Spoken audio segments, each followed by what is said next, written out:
오늘은 디모데전서 1장 13절에서 20절의 말씀을 가지고 내가 감사함은이라는 제목으로 맥주 감사주일 설교를 하겠습니다.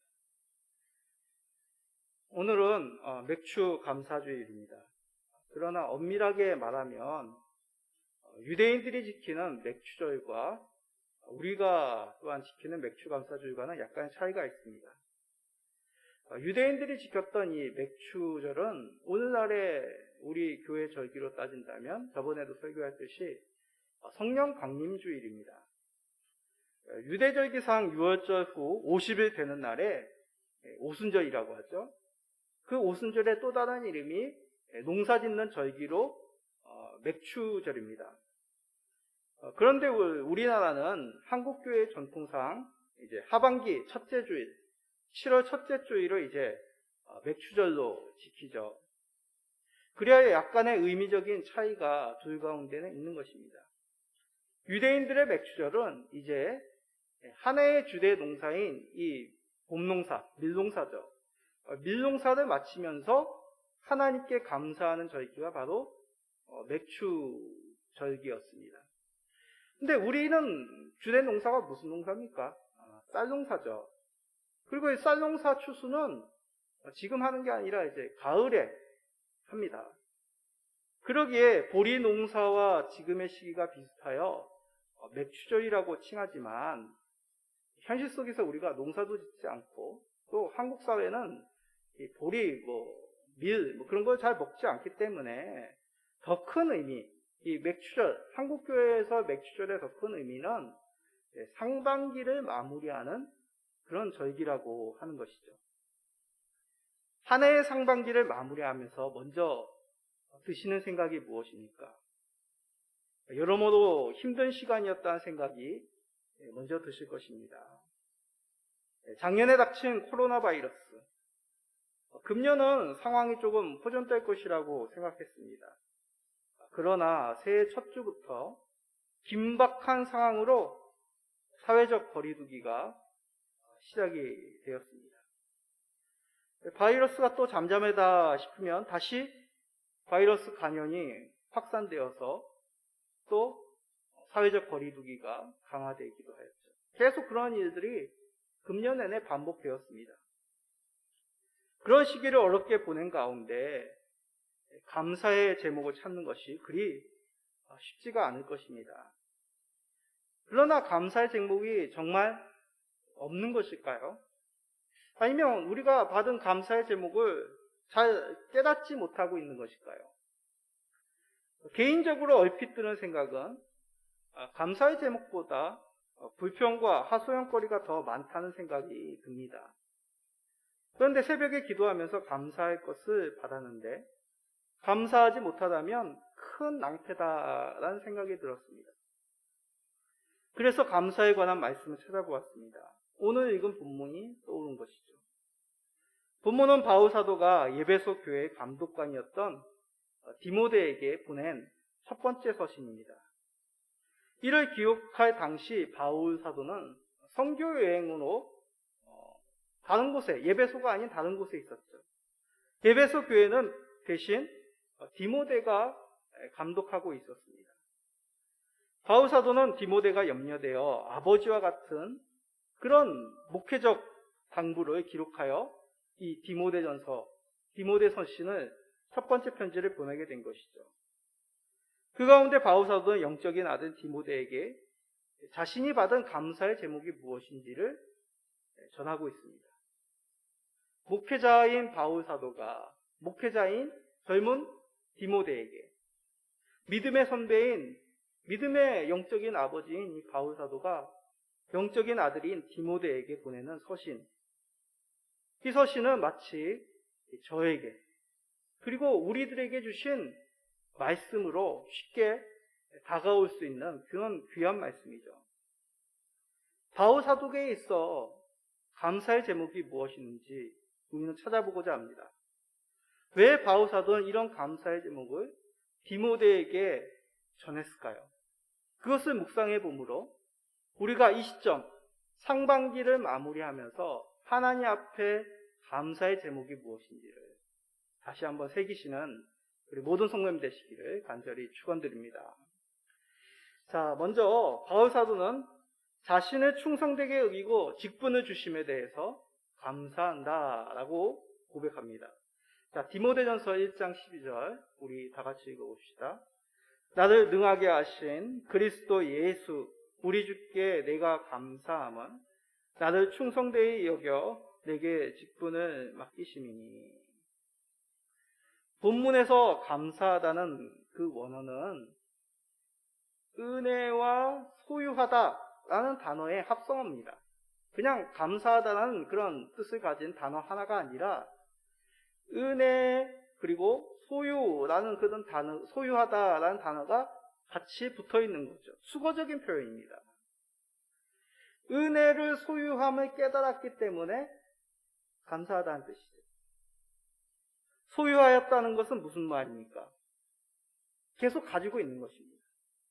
그 받은 은혜를 계속 가지고 있기 때문에, 그것을 깨달았기 때문에 감사할 수밖에 없는 것이죠.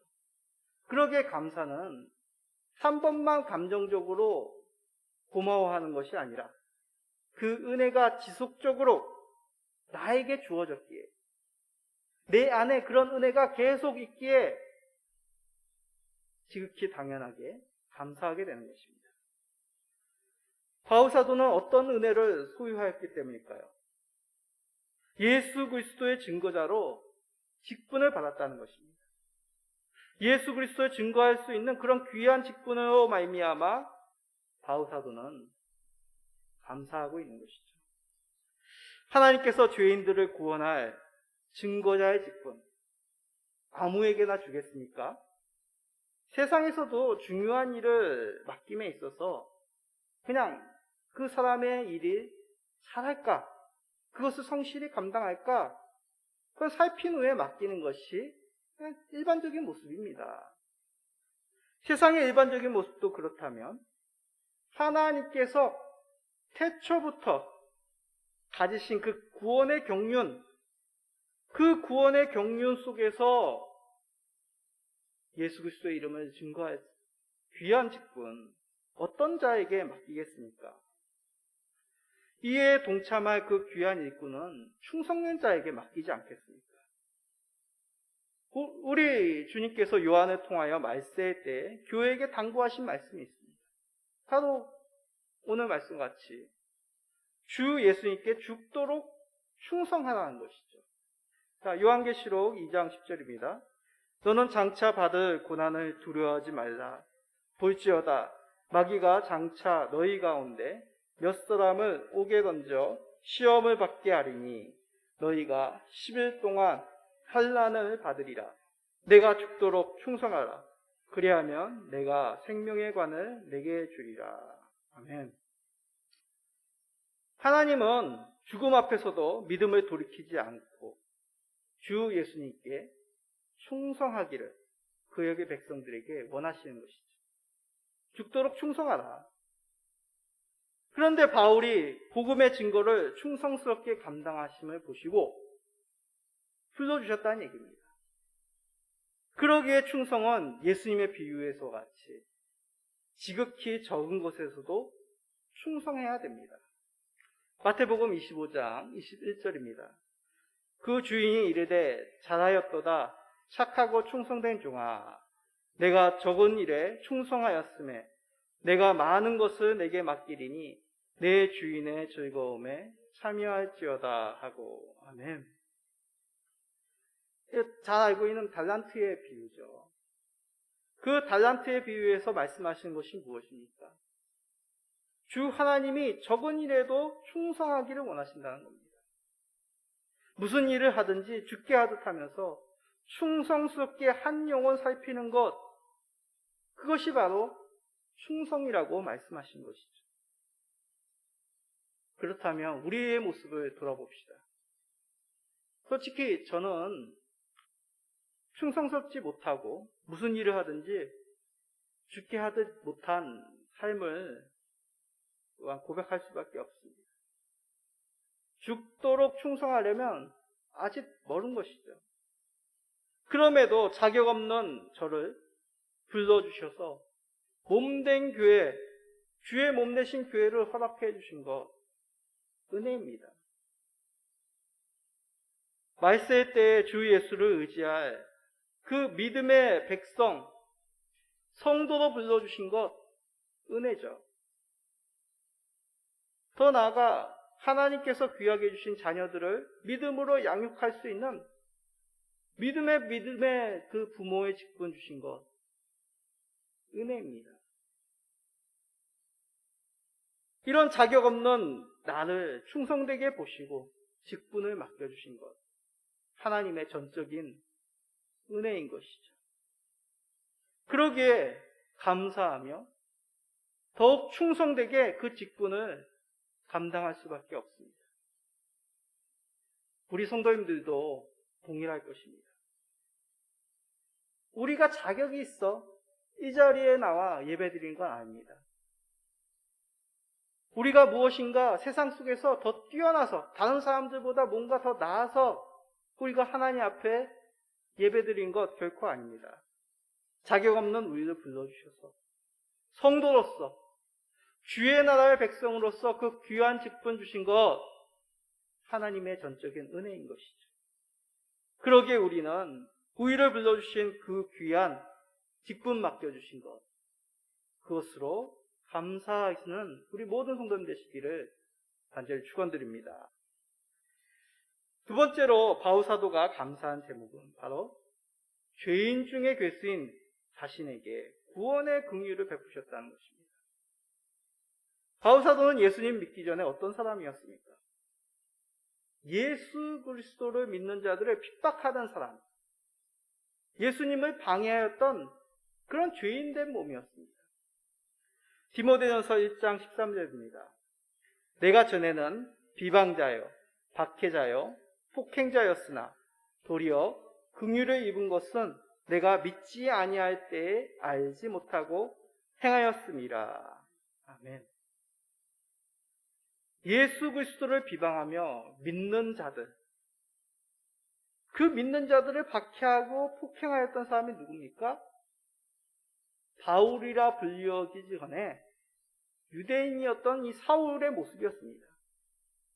율법으로 열심히 있었던 이 사울, 바리새주의의 바리새인이었던 이 사울이 바로 예수님을 믿는 자들을 박해하며 예수님의 이름을 비방하였던 자죠. 그래서 어떤 일까지 행합니까? 초대교회의 신실한 성도였던 스데반을 죽이는 일에, 유대인들이 돌로 쳐 살인하는 일에 이것이 정당하다고 증언하였던, 보증하였던 사람이 바로 유대인 사울이었습니다. 예루살렘 교회와 성도들을 박해함도 모자라서 이방 도시 다메섹까지 그리스도인들을 잡아 옥에 가두려고 달려갔던 유대인 사울이었습니다. 그가 이렇게 박해자가 되었던 것, 바울의 고백처럼 알지 못한 것이죠. 예수님이 그리스도시요 하나님의 아들임을 이 바울은 깨닫지 못하였다고 얘기합니다. 이것은 자기 합리화가 아닙니다. 내가 그때는 잘 몰라서 자신을 변명하기 위한 말이 아닙니다. 이 말 뜻은 공의로우신 하나님께서 바울 사도에게 베푸신 그 긍휼함, 그 긍휼함을 깨닫고 하는 말이죠.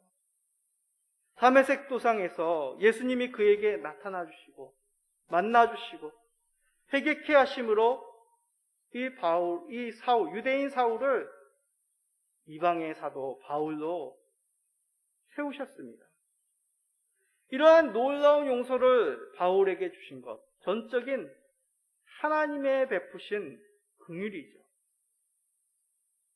주의 긍휼하심으로 말미암아 예수님을 만난 후 바울 사도는 어떻게 됩니까? 사흘 동안 보지도 못하고 먹지도 못하고 마시지도 못했습니다. 괴로워하는 그에게 하나님께서는 아나니아를 보내어 그를 온전히 고쳐주셨습니다. 자, 사도행전 9장 17절입니다.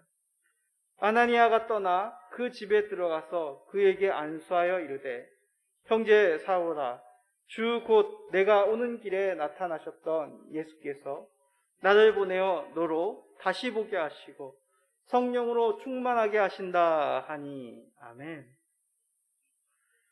주께서는 사울에게 긍휼을 베푸심으로 보게 하시고 성령으로 충만케 하셨습니다. 은혜가 넘치도록 풍성히 베푸신 것이죠. 그래서 디모데전서 1장 14절에 뭐라고 되어 있습니까? 믿음과 사랑과 함께 넘치도록 풍성하였다라고 얘기합니다. 넘치도록 풍성하였다. 넘치도록 풍성하였다는 그 말도 그 원어에는, 이 헬라어에는 뭐뭐보다 더 라는 말과 넘치다는 말의 합성어입니다. 더 넘치도록 우리 주님께서 바울에게 믿음과 사랑을 부어주신 것이죠. 전적인 하나님의 은혜인 것입니다. 우리 성도님들 생각해 보십시오. 우리가 사랑하는 그 사람을 누군가가 괴롭히고 생명까지 해하였다면 그 사람 원수 아닙니까? 그런데 그 원수에게 긍휼을 베풀어 주시고 용서하는 것 가능할까요? 세상에 그런 말 있지 않습니까? 그런 사람이 있을까 하지만 말로는, 심적으로는 용서할 수 없지만 말로는 내가 보상하니까, 내가 좀 인품이 있으니까 용서해 줄 수 있어. 이런 말은 할 수 있을 것 같습니다. 그런데 그런 행악자에게 믿음과 사랑을 부어줄 수는 우리는 없죠. 그거는 행악자를 변화시키는 그런 능력은 사람 영역밖에 이르지 않습니까? 오로지 죄인을 구원할 구세주만이 그 행악자를 변화시켜 사랑과 믿음을 가득 채울 수 있는 것이죠. 그래서 바울사도는 이렇게 고백합니다. 디모데전서 1장 15절입니다. 믿보다 모든 사람이 받을 만한 이 말이여, 그리스도 예수께서 죄인을 구원하시려고 세상에 임하셨다 하였도다. 죄인 중에 내가 괴순이라. 예수님께서 오신 것은 의인을 구원하시기 위함이 아닙니다. 죄인을 구원하시기 위해서 하늘 보좌를 버리시고 낮고 노출한 이 사람의 모습으로 오신 것이죠. 그러기에 이런 놀라운 예수님의 구원의 사역은 모든 사람이 받을 만한 은혜입니다. 왜냐하면 모든 사람들이 죄인이기 때문에, 저를 포함한 이 자리에 계신 성도님들, 그리고 모든 사람들이 하나님 보시기엔 죄인이지 않습니다. 그 모든 사람 중에 바울 자신 포함되어 있음을 깨닫고 그는 자신을 가리켜 죄인의 괴수 중에 괴수라고 고백하고 있습니다. 바울 사도가 이렇게 고백하는 것, 뭔가 고상한 인격이 가져서가 아닙니다. 죄인을 구원하신 예수 그리스도의 은혜, 용서받지 못할 그 과거의 삶에서 예수님께서 찾아와 주시고 긍휼을 새롭게 하신 그 은혜로 감격하여 과거의 삶을 부끄러워하며 고백하는 것이죠. 우리의 삶은 어떠하였습니까? 예수 믿기 전 우리의 삶도 바울 사도와 같이 참으로 하나님의 이름을 회방하며 예수 그리스도의 믿는 자들을 부끄럽게 하였던 그런 모습들 아니었습니까? 구세주를 부인하며 부끄러운 죄악을 가책없이 행하였던 우리 과거의 모습입니다. 모태신앙들, 남들보다 더 나을까요? 겉으로는 예수님을 믿는 척하지만 우리의 중심은 온전히 예수 그리스도를 주로 고백하는 삶에 너무나 부끄러운 모습 아니었습니까? 들키지만 않았지 죄인 중에 괴수였던 것이 저의 모습이었습니다.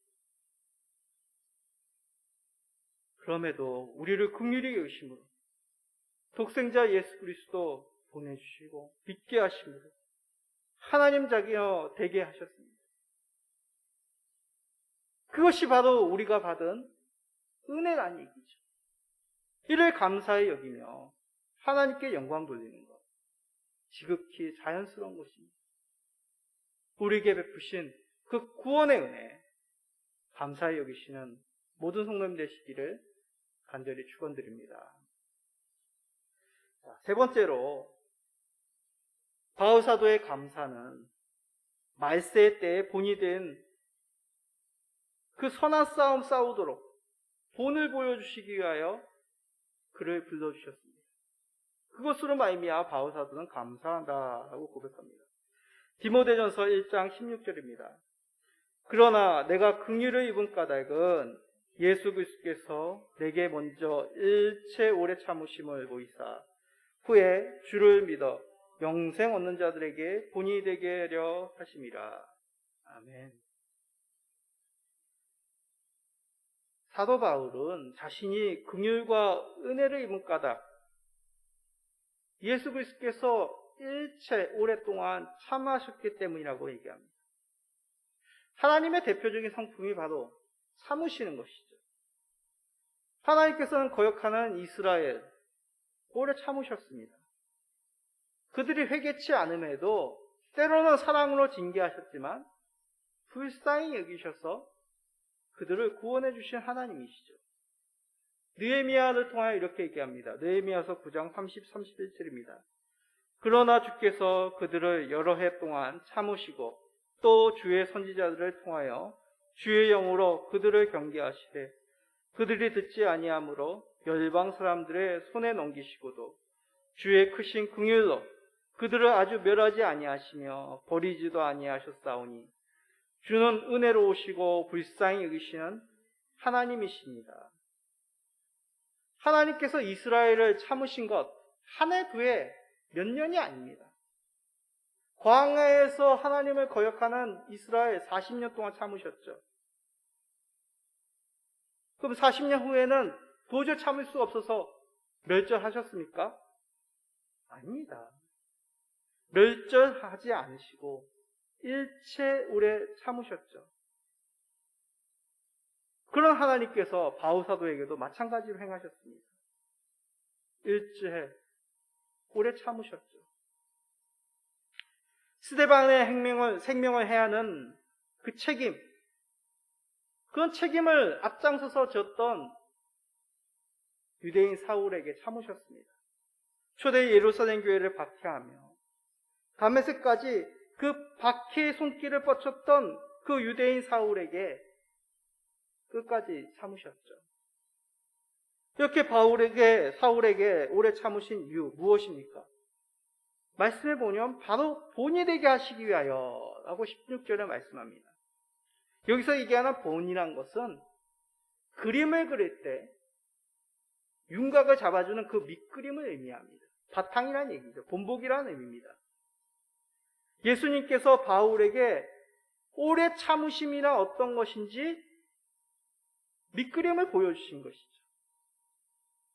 그러기에 이제 바울 사도 예수님을 영접한 후에 그 오래 참음의 의미를, 그 모습을 배운 바대로, 그 얻은 바대로 영생 얻는 자들에게 다시 바울을 통하여 오래 참음이 무엇인지를 보일자로 세워주셨다는 말씀입니다.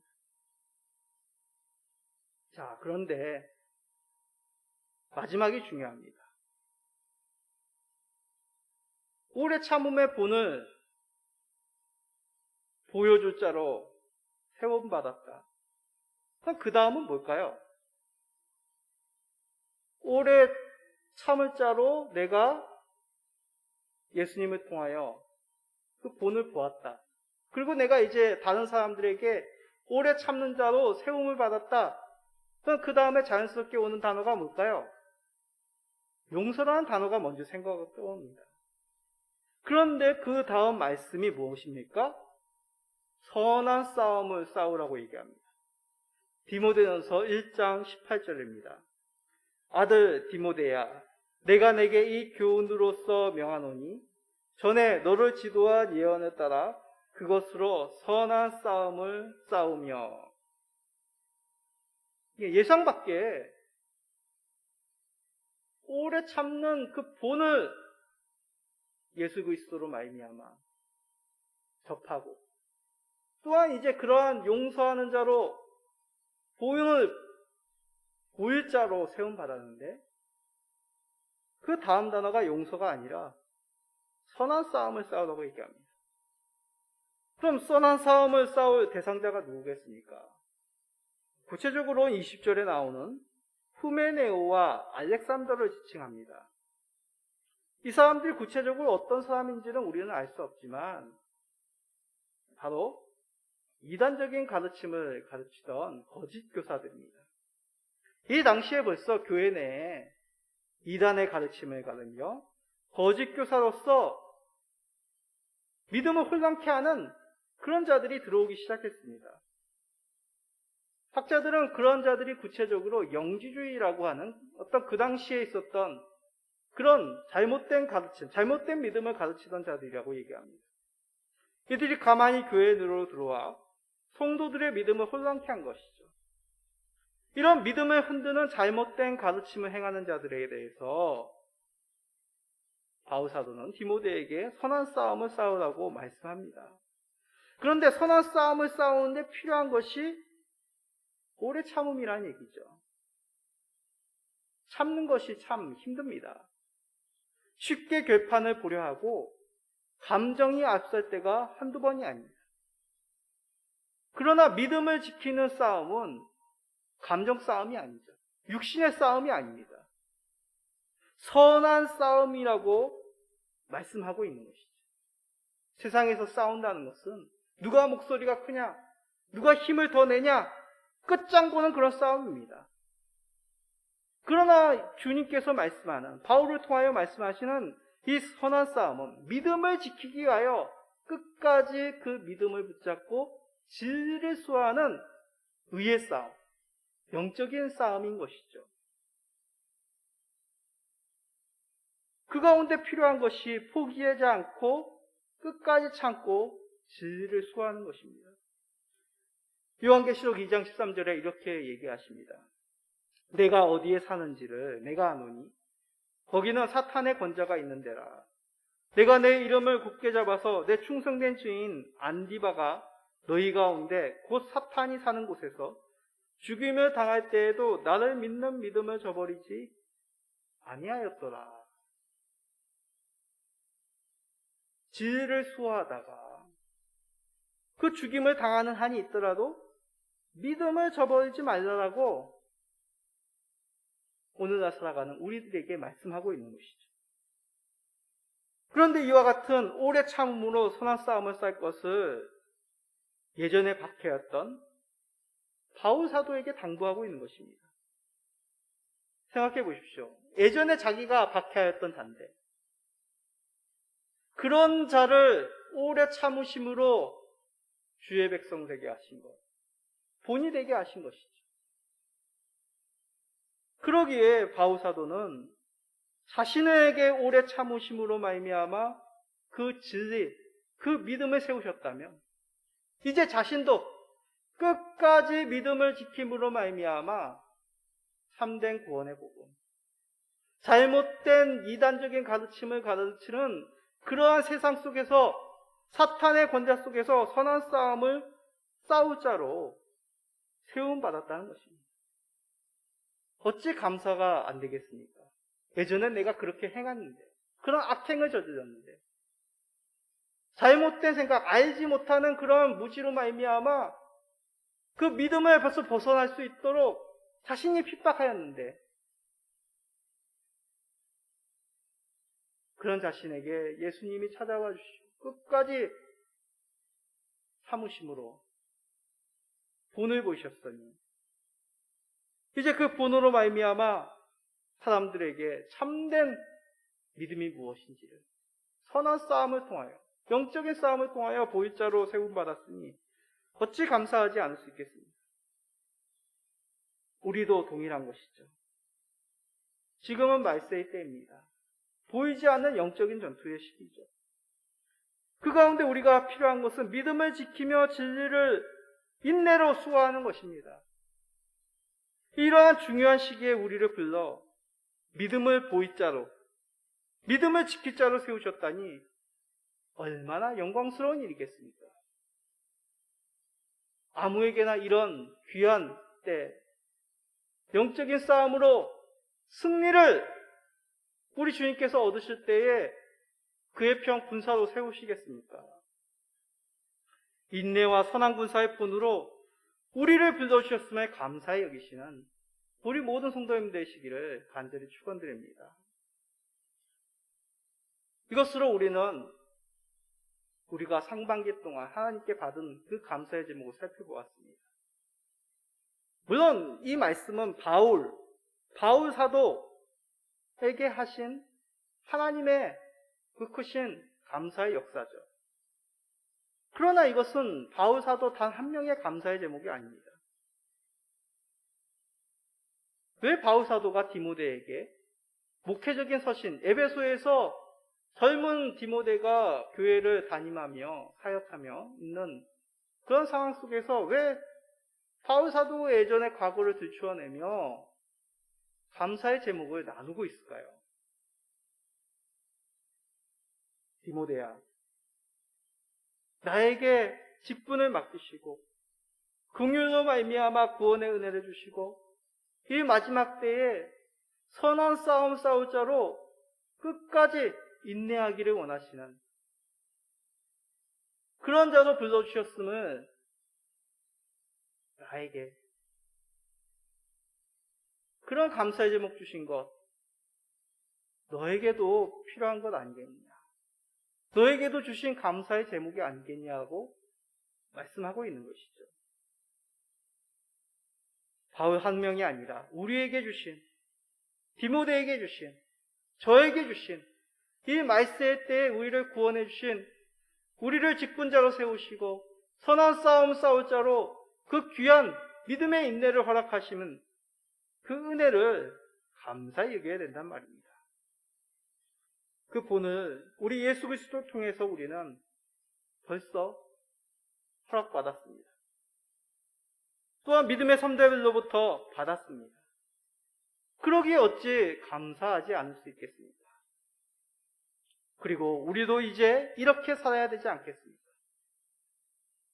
하나님께서 주신 상반기의 감사의 제목, 이런 것입니다.